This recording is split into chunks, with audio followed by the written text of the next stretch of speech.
بسم اللہ الرحمن الرحیم۔ السلام علیکم۔ ایک دن ایک بارش بزرگ ICU میں لائے گئے۔ ان کا چہرہ نورانی تھا، وہ اپنے ہوش و حواس میں نہیں تھے اور ڈاکٹرز کو بھی نہیں پتہ چلا کہ ان کو کیا مرض ہے۔ میں انہیں پہچان گئی تھی۔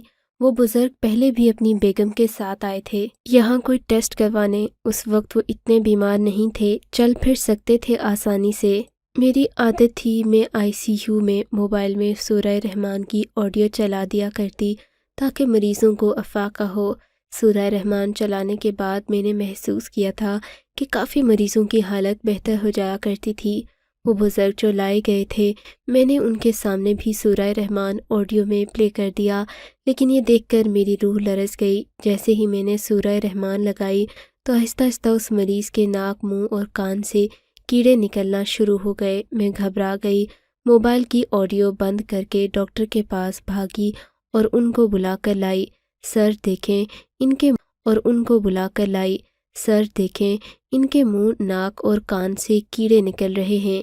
میں نے ڈاکٹر سے کہا، لیکن میں یہ دیکھ کر حیران ہوئی کہ وہاں اب کوئی کیڑا نظر نہیں آ رہا تھا۔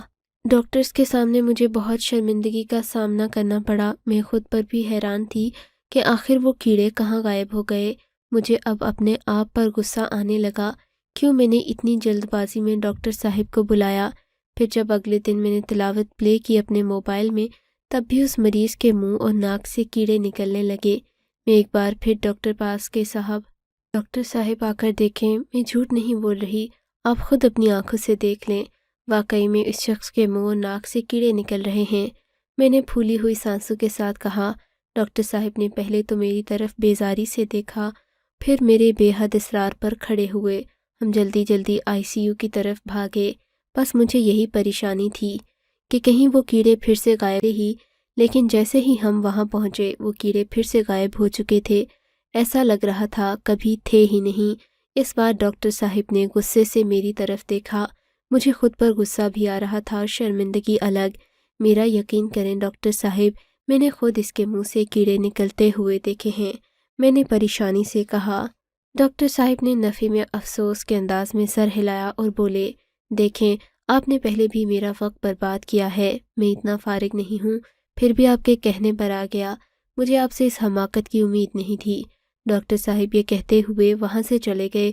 کچھ دن یوں ہی گزر گئے، میں نے غور نہیں کیا۔ ایک دن پھر میں نے سورہ رحمان کی تلاوت لگا دی تو دیکھا اس کے ناک اور منہ سے کیڑے نکلنے لگے، حالانکہ وہ بزرگ وینٹیلیٹر میں تھے۔ میرے ذہن میں ایک جھماکا ہوا، مجھے ایسا لگا جیسے میں سورہ رحمان کی تلاوت پلے کرتی ہوں تبھی اس شخص کے منہ سے کیڑے نکلتے ہیں اور تلاوت بند کرتے وقت غائب ہو جاتے ہیں۔ میں نے 2-3 بار ایسا کر کے دیکھا، میرا گمان یقین میں بدل گیا تھا۔ واقعی ایسا ہی تھا جیسا میں سوچ رہی تھی۔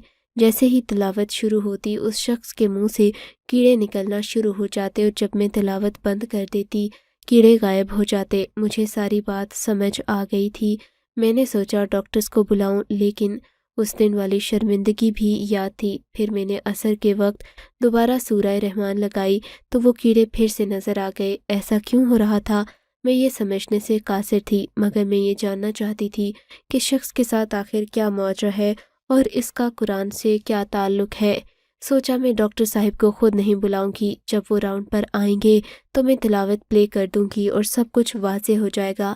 جیسے ہی ڈاکٹر صاحب اندر داخل ہوئے، میں نے اپنا موبائل نکالا اور سورہ رحمان کی تلاوت پلے کر کے اس شخص کے کان کے قریب رکھ دی۔ ڈاکٹر صاحب کے کانوں تک نہیں پہنچ رہی تھی کیونکہ میں نے آواز کافی کم رکھی ہوئی تھی۔ یہ دیکھ کر میں حیران رہ گئی کہ آج اس شخص کی آنکھوں سے بھی کیڑے نکل رہے تھے۔ او خدایا، یہ کیا معجزہ ہے، میری سمجھ میں نہیں آ رہا تھا۔ دیکھیے ڈاکٹر صاحب، میں جھوٹ نہیں بول رہی تھی، آپ خود دیکھ لیں۔ میں نے پھر سے ڈاکٹر کو دکھایا تو وہ بھی حیران رہ گئے۔ یہ تو واقعی بہت حیرانگی کی بات ہے، ڈاکٹر صاحب بولے۔ اتنے میں مریض کی بیوی بھی آ گئی۔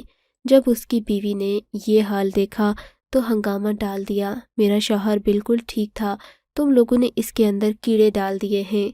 اس عورت نے چیخنا چلانا شروع کر دیا۔ ہم سب لوگ پریشان ہو گئے اس عورت کے اس طرح واویلا مچانے پر، کیونکہ وہ ایک نیک پردہ دار خاتون تھیں اور پہلے بھی آئی تھیں۔ اس دن انہوں نے بہت صبر و تحمل کا مظاہرہ کیا۔ ان کے ہاتھ میں تسبیح تھی، بیچ میں اذان ہوئی تو دونوں میاں بیوی نے ایک دم سے نماز بھی قائم کی۔ ہسپتال کے اندر بھی نے ایک دم سے نماز بھی قائم کی۔ ہسپتال کے اندر ہی میں ان دونوں سے بہت متاثر تھی، لیکن اس نیک خاتون کا یوں ہنگامہ کرنا میری سمجھ سے باہر تھا۔ دیکھیے بی بی، یہاں 6 مہینے سے مریض ICU میں پڑے ہوئے ہیں، ان میں سے تو کسی کو کیڑے نہیں پڑے۔ ڈاکٹر کے جانے کے بعد میں نے ان خاتون کو آرام سے بٹھایا اور سمجھایا، لیکن وہ خاتون کچھ سننے کو تیار نہیں تھیں۔ ڈاکٹر صاحب نے کہا تھا کہ اس مریض کا ایڈز کا ٹیسٹ ہوگا، جس پر وہ خاتون مزید سیخ پا ہو گئیں۔ اس دن تو وہ ہنگامہ کر کے چلی گئیں، لیکن اگلے دن آئیں تو کافی بہتر محسوس ہو رہی تھیں۔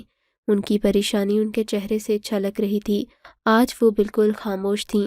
اپنے شوہر کو دیکھنے کے بعد وہ بالکل پریشان وہیں بیٹھ گئیں۔ میں نے ان کو پانی کا گلاس دیا۔ کیا میرے شوہر کو واقعی ایڈز ہے؟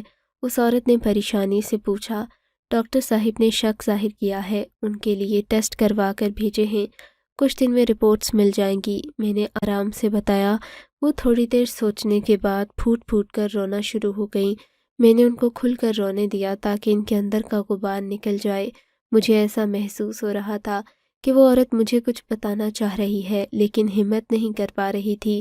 میں نے اس کے کام میں آسانی کرتے ہوئے خود ہی پوچھ ڈالا، لگتا ہے آپ کے اندر کوئی بات ہے جو آپ کو پریشان کر رہی ہے، اگر مناسب سمجھیں تو مجھ سے شیئر کر لیں، اپنے دل کا بوجھ ہلکا کر لیں، میں کسی کو کچھ نہیں بتاؤں گی، میں نے کہا۔ لیکن وہ عورت کچھ نہ بولی۔ آپ جانتی ہیں، جب میں سورہ رحمان موبائل میں پلے کرتی ہوں تو آپ کے شوہر کے منہ سے کیڑے نکلنا شروع ہو جاتے ہیں، جب میں تلاوت بند کرتی ہوں تو کیڑے غائب ہو جاتے ہیں۔ مجھے سمجھ نہیں آ رہی کہ اس بات کا تلاوت سے کیا تعلق ہے، نہ جانے کیوں مجھے لگ رہا ہے کہ آپ بہت کچھ جانتی ہیں اس معاملے میں، اور میں اس بات پر بھی حیران ہوں کہ آپ دونوں میاں بیوی بہت نیکوکار معلوم ہوتے ہیں، پھر آپ کے شوہر کے ساتھ ہے؟ میں نے کہا تو اس عورت نے زخمی نظروں سے میری طرف دیکھا۔ تم وعدہ کرو تم کسی سے کچھ نہیں کہو گی، میرا اس دنیا میں کوئی نہیں ہے جس کو میں یہ بتا کر اپنا بوجھ ہلکا کر سکوں، مگر میرے دل میں کئی سالوں سے بوجھ ہے اور یہ بہت بڑھ گیا ہے۔ اس عورت نے کہہ کر اپنی کہانی شروع کی۔ میرا شوہر ایک پیر بابا تھا، اس عورت نے گھمبیر آواز میں کہا۔ ایسا کہتے ہوئے اس کے چہرے پر ایک عجیب سا خوف طاری ہو گیا۔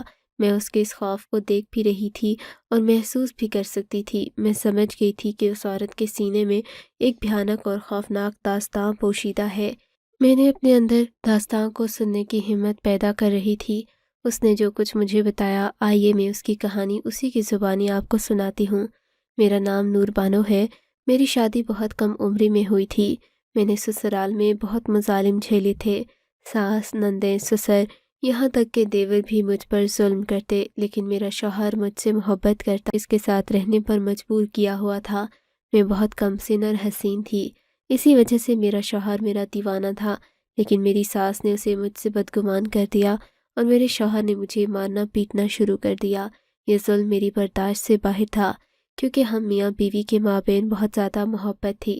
اسی محبت کے آسرے پر میں گھر میں رہ رہی تھی، اور اب وہ آسرا مجھ سے چھن گیا تھا۔ مجھے یقین تھا میری ساس نے میرے شوہر پر کوئی جادو کروایا ہے۔ اب مجھے اس سے نفرت ہو گئی ہے، ورنہ وہ مجھ سے اتنی محبت کرتا تھا اور میں بھی۔ پھر ایک دن میری سہیلی نے مجھے مشورہ دیا، جب تمہاری ساس نے جادو کیا ہے تمہارے شوہر پر تو تم بھی کوئی جادو کرواؤ۔ میں ایک ایسے عامل بابا کو جانتی ہوں جس کے جادو کا کوئی توڑ ہی نہیں، شوہر غلام بن جاتا ہے ساری زندگی کے لیے۔ میری سہیلی نجمہ کی بات سن کر مجھے حوصلہ ملا، میں فوراً کمر بستہ ہو گئی عامل بابا کے پاس جانے کے لیے۔ میں چوری چھپے اپنی سہیلی کے ساتھ عامل بابا نے اپنی تمام رودات سنا ڈالی۔ عامل بابا کا آستانہ عجیب سا تھا، وہاں پر قرآنی آیات کی تصاویر لگی ہوئی تھیں۔ عامل بابا نے بتایا کہ وہ قرآن سے جائز عمل کرتے ہیں، تو یہ سن کر مجھے تسلی ہوئی۔ میری عمر اس وقت صرف 19 سال تھی، مجھے دین کی کوئی خاص خبر نہیں تھی۔ ہم پسماندہ علاقوں میں رہتے تھے جہاں دین کی تعلیم نہ ہونے کے برابر تھی۔ میں نے محسوس کیا عامل بابا مجھے عجیب نظروں سے دیکھ رہے تھے۔ یہ بابا مجھے ایسے کیوں دیکھ رہے ہیں؟ میں نے اپنی سہیلی نجمہ کے کانوں میں سرگوشی کی۔ ضرور تمہارے چہرے پر کچھ دم کر رہے ہوں گے، پریشان نہ ہو، آخر وہ بھی تو جائزہ لیں گے نا۔ نجمہ نے کہا تو میں خاموش ہو گئی۔ عامل بابا نے کچھ قرآنی آیت کا ورد شروع کر دیا تو میں مزید مطمئن ہو گئی کہ میں کچھ غلط نہیں کر رہی۔ مجھے قرآن پڑھنا نہیں آتا تھا، لیکن میں سمجھ رہی تھی کہ عامل بابا جو پڑھ رہے ہیں یقیناً وہ قرآن پاک ہی ہے، کیونکہ جب میں چھوٹی تھی بچپن میں دادا کو قرآن پاک پڑھتا ہوا سنتی آئی تھی۔ عامل بابا اپنے کمرے میں اندھیرا کر دیا، صرف ایک موم بتی جلا دی اور سامنے کچھ رکھ دیا، جسے میں سمجھنے کی کوشش کر رہی تھی کہ یہ کیا چیز ہے۔ پھر مجھے اندازہ ہوا کہ یہ کوئی انسانی کھوپڑی تھی۔ عامل بابا کچھ پڑھتے جا رہے تھے۔ اس قسم کے عجیب و غریب حرکات کرتے ہوئے آدھا گھنٹہ گزر چکا تھا۔ پھر انہوں نے اس کھوپڑی کو سجدہ کیا، مجھے بھی ایسا ہی کرنے کو کہا۔ میں سسرالیوں سے نفرت میں اتنا آگے بڑھ گئی تھی اور ان مظالم سے تنگ تھی، اس لیے بابا نے جیسا کہا میں ویسا کرتی چلی گئی۔ شاہ کی مار پیٹ کی وجہ سے میرے دماغ نے کام کرنا چھوڑ دیا تھا، میرا ضمیر گہری نیند سو چکا تھا، میرا دل پتھر کی مانند سخت ہو گیا تھا۔ انہوں نے مجھے کچھ تعویذات دیے کہ میں انہیں استعمال کروں، اور طریقہ بھی بتایا اور یہ یقین دہانی بھی کروائی کہ ان سے افاقہ ہوگا، شوہر غلام بن جائے گا۔ لیکن جیسے جیسے میں ان کو استعمال کرتی گئی ویسے ویسے میرا شوہر مزید بگڑنے لگا۔ میں نے پریشانی سے عامل بابا کے پاس مزید چکر لگانے شروع کر دیے۔ بابا، میرا کام بننے کی بجائے بگڑتا جا رہا ہے، میں نے عامل بابا سے شکوہ کیا۔ انہوں نے میرا ہاتھ تھام کر مجھے اپنے پاس بٹھایا اور آرام سے سمجھایا، صبر کر، وقت لگتا ہے حالات ٹھیک ہونے میں۔ بابا نے کہا۔ اب میں عامل بابا کے پاس اکیلے جانے لگی، کیونکہ نجمہ روز روز میرے ساتھ نہیں آ سکتی تھی۔ میرے شوہر کی مار پیٹ میں اضافہ ہوتا چلا گیا اور میں عامل بابا کے قریب ہوتی گئی۔ میں ان پڑھ تھی، مجھے اندازہ نہیں تھا کہ یہ بابا قرآن کی چند آیت پڑھ کر لوگوں کی آنکھوں میں دھول جھونکتا ہے، لوگ سمجھتے ہیں کہ وہ کوئی غلط کام نہیں کر رہا۔ پھر اس عامل کی محبت میں آ کر میں نے اپنے شوہر کو چھوڑ دیا اور ان کے پاس رہنے لگی۔ بابا میرے خیالوں میں مکمل طور پر حاوی ہو چکا تھا۔ ہم خوشی خوشی ساتھ رہنے لگے۔ عامل بابا کا نام منیب تھا۔ منیب نے مجھے بتایا کہ وہ مجھ سے پہلی نظر کی محبت کا شکار ہوا ہے۔ میں نے بھی کہا کہ مجھے اس سے محبت ہو گئی ہے، اب میں شوہر کے پاس نہیں جانا چاہتی۔ ہم ساتھ رہنے لگے، میاں بیوی کی طرح۔ میں نے اپنے شوہر سے طلاق نہیں لی تھی۔ اس نے غصے میں کہا کہ نہیں، طلاق کا لفظ مجھے یاد نہیں تھا، مگر مجھے فرق نہیں پڑتا تھا۔ میں تو جیسے اندھی، گونگی اور بہری ہو چکی تھی۔ مجھے آہستہ آہستہ معلوم ہوتا گیا کہ منیب کالا جادو کرتا ہے، اور یہ بھی معلوم ہوا کہ یہ گناہ کبیرہ ہے۔ لیکن اس سب کے باوجود میں منیب کی محبت میں اندھی ہو چکی تھی۔ مجھے سب کچھ نظر آ رہا تھا، لیکن میں نے جان بوجھ کر اپنی آنکھیں بند کر رکھی تھیں۔ پھر شاید منیب نے مجھ پر ایسا کالا جادو کر دیا تھا کہ مجھے کچھ دکھائی اور سنائی نہیں دیتا تھا۔ اس کے علاوہ اس کی ہر بات مجھے غلط نہیں لگتی تھی۔ کافی عرصہ یوں ہی گزر گیا۔ میں اپنی آنکھوں کے سامنے یہ سب ہوتا دیکھ رہی تھی۔ وہ کفر کرتا تھا، وہ شرک کرتا تھا، آس پاس آنے والوں سے بھی یہی کرواتا تھا۔ میں سب دیکھ رہی تھی۔ پھر کچھ عرصہ بعد میں نے منیب کے اندر عجیب قسم کی تبدیلیاں محسوس کی۔ میں نے دیکھا کچھ دن سے منیب پریشان ہے اور اپنا کام بھی نہیں کر رہا۔ وہ ہر وقت سوچوں میں غلطاں رہتا ہے، لیکن مجھ سے کچھ نہیں کہتا۔ اس کی آنکھوں میں عجیب سی وحشت مجھے نظر آنے لگی جو پہلے کبھی نہیں تھی۔ یہ وحشت تھی یا کوئی خوف تھا، میں سمجھنے سے قاصر تھی۔ میں اس انتظار میں تھی کہ وہ اپنی پریشانی کی وجہ مجھ سے بیان کرے گا، لیکن وہ اندر ہی اندر گھٹ رہا تھا، مجھ سے کچھ کہہ نہیں پا رہا تھا۔ میں اس کے بولنے کا انتظار کافی دن کرتی رہی، لیکن جب آگے سے خاموشی تھی اور کچھ نہ بولا تو پھر ایک دن میں نے وجہ پوچھی۔ وہ رونے لگا، اتنا رویا کہ میں نے کبھی بھی اسے اس طرح روتا ہوا نہیں دیکھا تھا۔ جب اس کا رونا بند ہوا تو وہ مجھ سے بولا، نور بانو، میں نے زندگی میں بہت گناہ کیے ہیں، لیکن اب میں چاہتا ہوں کہ میری جاں بخشی ہو جائے۔ خود ان گناہوں سے عاجز آ گیا ہوں۔ میں یہ عامل والا کام ہمیشہ کے لیے چھوڑ رہا ہوں۔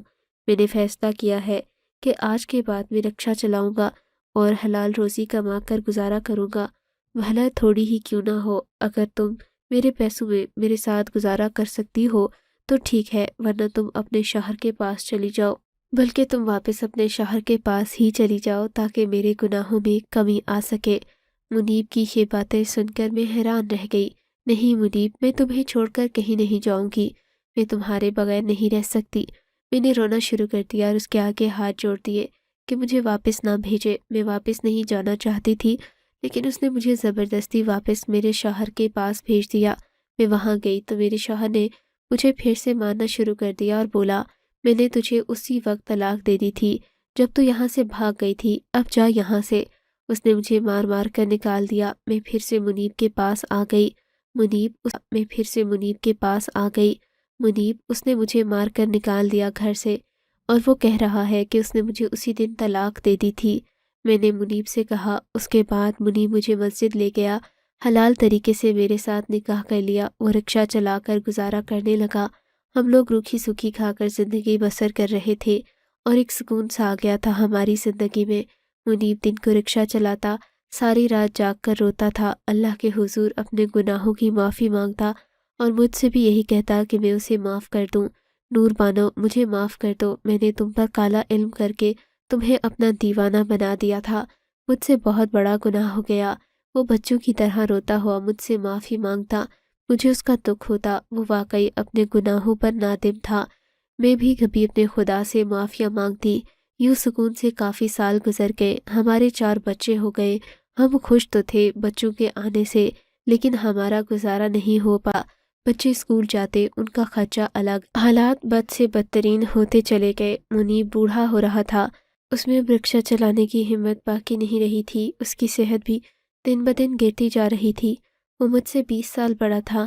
میں اگر گھروں میں کام کرتی تو بچے سنبھالنے والا کوئی نہیں تھا، کیونکہ اپنے گناہوں سے توبہ کرنے کے بعد منیب نے اپنا علاقہ ہمیشہ کے لیے چھوڑ دیا، اور وہ روپوش تھا، اور اس علاقے میں ہم نے کسی سے کوئی تعلق نہیں بنایا تھا۔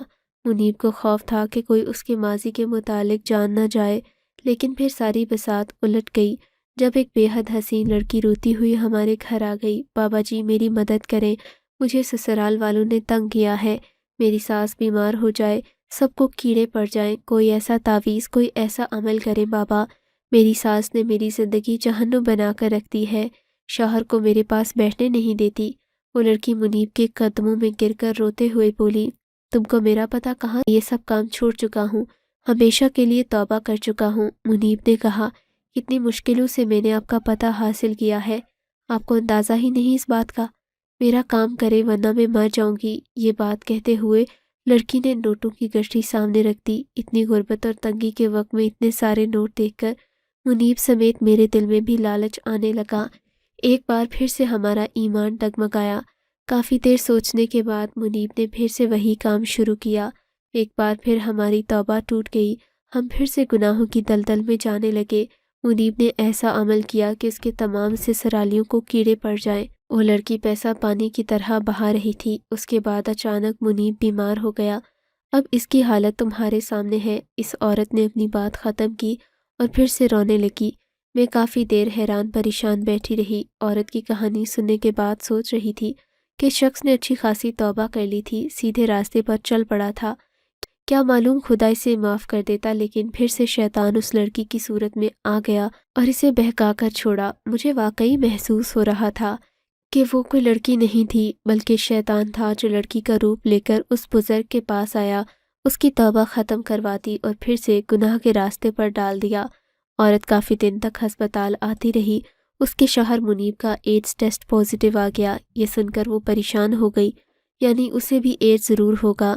اس عورت نے ڈاکٹر سے پوچھا، کیا میں بھی ٹیسٹ کرواؤں؟ ڈاکٹر نے کہا، ہاں تم بھی کرواؤ۔ تو ایک بار پھر سے توبہ کرنا چاہتی ہوں۔ میں نہیں چاہتی کہ میرا انجام بھی منیب جیسا ہو۔ ہم دونوں اپنی توبہ پر قائم رہتے تو یہ دن نہ دیکھنا پڑتا۔ ہمارے چھوٹے بچے ہیں، میری 2 بیٹیاں ہیں، ان کا کیا ہوگا؟ عورت نے روتے ہوئے کہا۔ مجھے اس کی حالت پر ترس آنے لگا۔ آپ ایک بار پھر سے سچے دل سے توبہ کر لیں، کیا پتہ خدا معاف کر دے۔ وہ غفور و رحیم ہے، بے پرواہ ہے۔ اس نے خود کہا کہ میں جسے چاہوں معاف کر دوں۔ میں نے اس عورت کو دلاسا دلوایا، لیکن مجھے لگ رہا تھا میرا دلاسا اس کے کسی کام کا نہیں ہے۔ ٹیسٹ کروانے کے بعد مجھے معلوم ہوا کہ اس عورت کو بھی ایڈز ہو گیا ہے۔ یہ سن کر اسے پریشانی ہوئی، کیونکہ اس کے چھوٹے بچے تھے اور بیماری سے لڑنا بہت مشکل تھا۔ ان کے پاس پیسے نہیں تھے۔ اس عورت کا شوہر تو کچھ دن بعد ہی وفات پا گیا۔ منیب کی لاش دیکھ کر مجھے عبرت ہو رہی تھی، کیسے ایک شخص مکمل گناہوں سے پاک ہو گیا، لیکن پھر بھی شیطان نے اس کا پیچھا نہیں چھوڑا۔ کئی سالوں کی ریاضت بیکار گئی۔ لیکن میں سوچ رہی تھی کہ آگے کا معاملہ تو خدا ہی جانتا ہے، غیب کا علم اللہ کے پاس ہے۔ اللہ نے منیب کے ساتھ کیا معاملہ کیا یہ تو وہی جانتا ہے۔ اس نے ایسے کام کیے کہ وہ دائرہ اسلام سے خارج تھا، لیکن پھر بھی خدا کی طرف رجوع کیا۔ آگے خدا جانے کیا ہوگا، میں تو بس اتنا ہی جانتی ہوں کہ وہ غفور الرحیم ہے، بخشنے والا ہے۔ آپ کو اگر یہ کہانی اچھی لگی ہے تو اس ویڈیو کو لائک کیجیے، اور اس طرح کی مزید کہانیاں سننے کے لیے ہمارے چینل کو ضرور سبسکرائب کیجیے۔ کہانی سننے کا شکریہ۔ آپ سے ملاقات ہوگی اگلی ویڈیو میں، تب تک کے لیے اللہ حافظ۔